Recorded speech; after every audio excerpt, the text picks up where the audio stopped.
Dyslexia affects 1 in 6 Americans, but it tends not to be recognized until a child has been in school long enough for them to fall behind, which is generally 1 to 3 years. Individuals with dyslexia have difficulty breaking down sentences and words into individual sounds, as well as building upwards into sentences from sounds. Generally, the difficulty lies in manipulating the different sounds that form language. Tasks such as reading, writing, and rhyming all depend on this skill, which puts dyslexics at a disadvantage in the classroom. What are the cognitive mechanisms behind dyslexia, and how do those change with age, and what can be done to close the gap?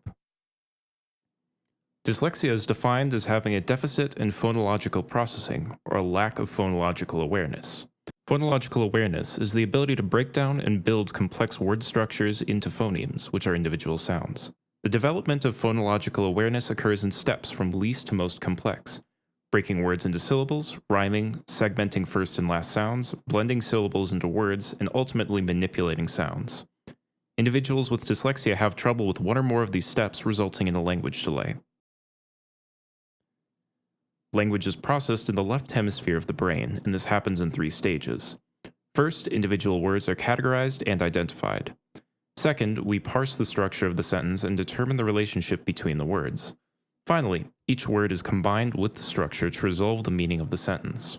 For example, let's examine the sentence, "The boy planted flowers in the garden." In step 1, we acknowledge the involvement of a boy, a flower, and a garden, as well as the action of planting. In step 2, we identify that the boy is performing the action, the flower is receiving the action, and the garden is describing a place. In step 3, we come to understand that the flower is planted by the boy and that this is all happening in the garden. This whole process requires our undivided attention.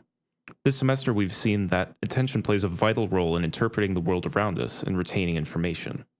Attention plays a large role in decoding language as well.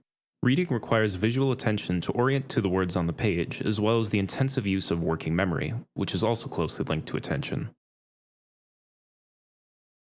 Working memory is the system in our brains that stores information, which is used to perform complex tasks.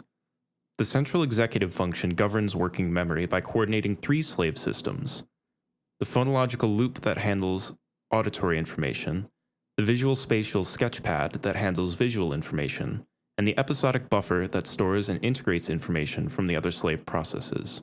Working memory has been shown to improve with age, which explains why adults struggle less with dyslexia than children.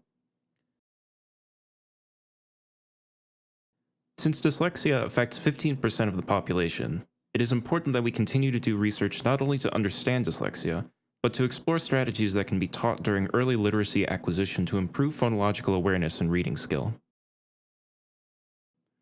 With today's reading standards higher than ever, it's easy for early readers to fall behind, and educators need to know not only how to identify dyslexia, but how to improve that child's phonological awareness. Adults with dyslexia have been able to shrink the gap. However, deficits in phonological processing are still present in their rate of reading, accuracy, fluency, and comprehension.